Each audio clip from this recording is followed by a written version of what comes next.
Hello അസ്സലാമലൈക്കും. അപ്പോൾ അടിപൊളിയായിട്ട് ഒരു ബീഫ് കറി തയ്യാറാക്കലോ. അതിനായിട്ട് ഞാൻ ബീഫൊക്കെ നന്നായിട്ട് കഴുകി എടുത്തിട്ടുണ്ട്.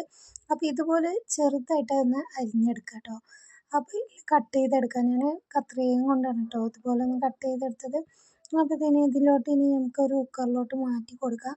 ഇനി ഇതിലോട്ട് നമുക്കൊരു 1/4 ടീസ്പൂൺ മഞ്ഞൾപ്പൊടി, 1/4 ടീസ്പൂൺ മുളക് പൊടി, ഒരു 2 ടീസ്പൂണോളം മല്ലിപ്പൊടി, ഒരു 3 ടീസ്പൂണോളം കുരുമുളക് പൊടി, മീറ്റ് മസാല ഒരു 4 ടീസ്പൂൺ ഇട്ട് കൊടുക്കുക. പിന്നെ കുറച്ച് കറിവേപ്പിലയും ആവശ്യത്തിന് ഉപ്പ് കൂടി ഇട്ട് കൊടുക്കുക കേട്ടോ. ഇനി ഇതിലോട്ട് നമുക്ക് കുറച്ച് വെള്ളവും കൂടി ഒഴിച്ച് കൊടുക്കുക. ഇനി കുറച്ച് വെളിച്ചെണ്ണയും കൂടി ഒഴിച്ച് കൊടുക്കുക കേട്ടോ.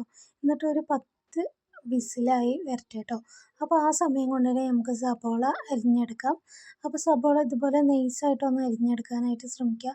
അപ്പോൾ ഞാനിപ്പോൾ ചെറിയൊരു 3 സബോളയാണ് കേട്ടോ എടുത്തിട്ടുള്ളത്. 2 തക്കാളിയും ഒരു പച്ചമുളകും. അപ്പോൾ മോന് അധികം എരിവ് കഴിക്കാത്തതുകൊണ്ട് തന്നെ കുരുമുളക് പൊടി തന്നെ നമ്മൾ 3 ടീസ്പൂൺ ഇട്ട് കൊടുത്തിട്ടുണ്ട്. അപ്പോൾ ഞാനിവിടെ ഒരു പച്ചമുളകാണ് കേട്ടോ എടുത്തിട്ടുള്ളത്. അപ്പോൾ തക്കാളി ഇതുപോലെ ചെറുതായിട്ടൊന്ന് കട്ട് ചെയ്തെടുക്കാം കേട്ടോ. അപ്പോൾ ഇതുപോലെ 2 തക്കാളി എടുത്തിട്ടുണ്ട്. അപ്പോൾ ഒന്ന് കട്ട് ചെയ്തെടുക്കുക. അപ്പം ഇനി നമുക്ക് മുളക് എരിവ് കൂടുതൽ സ്പൈസിയാണ് ഇഷ്ടം എന്നുണ്ടെങ്കിൽ മുളകിൻ്റെ എണ്ണമോ കുരുമുളക് പൊടിയുടെ അളവോ കൂട്ടുകയോ കുറയ്ക്കുകയൊക്കെ ചെയ്യാം കേട്ടോ. അപ്പോൾ ഇതിനെല്ലാം ഞാനിവിടെ അരിഞ്ഞെടുത്തിട്ടുണ്ട്. ഇനി നമുക്ക് ഒരു പാൻ വെച്ച് കൊടുക്കുക. അതിലോട്ട് വെളിച്ചെണ്ണ ഒഴിച്ച് കൊടുക്കുക. ഇനി സ്പൈസസ് ഇട്ട് കൊടുക്കുക കേട്ടോ. ഉലുവ, ജീരകം, പട്ടയുടെ ഇല, ഗ്രാമ്പൂ, ഏലക്ക ഒക്കെ ഇട്ട് കൊടുക്കുക. ഇനി ഇതിലോട്ട് നമുക്ക് സബോള അരിഞ്ഞതും കൂടി ഇട്ട് കൊടുക്കുക.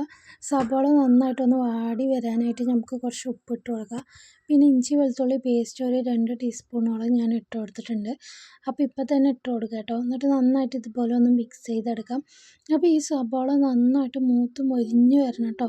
അപ്പോൾ നന്നായി മൊരിഞ്ഞ് വരണം കേട്ടോ. അതാണ് ഇതിൻ്റെ ടേസ്റ്റും മണമൊക്കെ കേട്ടോ. അപ്പോൾ ഇതിന് മൂത്ത് മൊരിഞ്ഞ് വന്നിട്ടുണ്ട്. ഇനി ഇതിലോട്ട് നമുക്ക് തക്കാളി അരിഞ്ഞതും പച്ചമുളക് കറിവേപ്പിലയും കൂടി ഇട്ട് കൊടുത്ത് നന്നായിട്ടൊന്ന് മിക്സ് ചെയ്ത് കൊടുക്കുക. അപ്പോൾ ഇതിന് തക്കാളിക്ക് നന്നായിട്ട് കുക്കായി വന്നിട്ടുണ്ട്.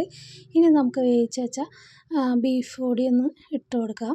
അപ്പോൾ ഇതിനെ നന്നായിട്ടൊന്ന് ഇതുപോലെ ഒന്ന് മിക്സ് ചെയ്ത് കൊടുക്കുക. എന്നിട്ട് ഈ വെള്ളമൊക്കെ നന്നായിട്ടൊന്ന് വറ്റി വരണം കേട്ടോ. അതിനായിട്ട് നമുക്കൊന്ന് അടപ്പിട്ട് മൂടി കൊടുക്കാം. അപ്പോൾ ഉപ്പ് എരിവൊക്കെ കറക്റ്റാണോ എന്ന് നോക്കുക കേട്ടോ. അല്ലെങ്കിൽ കുറച്ച് കുരുമുളക് പൊടി ഇട്ട് കൊടുത്താൽ മതിയാവും. അപ്പോൾ ഇതിന് നന്നായിട്ട് കുക്കായിട്ട് ഇവിടെ വന്നിട്ടുണ്ട്. ഇപ്പോഴൊക്കെ നല്ല സ്മെല്ലാണ് കേട്ടോ. നല്ല സ്മെല്ല് വന്ന് തുടങ്ങിയിട്ടുണ്ട്.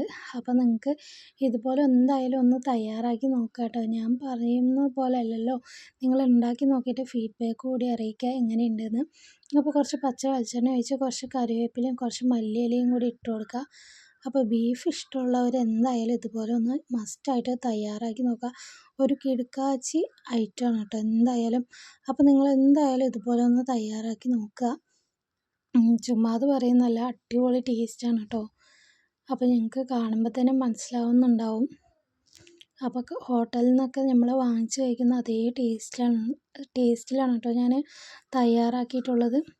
അപ്പോൾ ഈ ബീഫ് കറി ഇഷ്ടമായാൽ ഒന്ന് കമൻറ്റ് ചെയ്യുക. അതുപോലെ തന്നെ ലൈക്കും കൂടി ചെയ്യുക.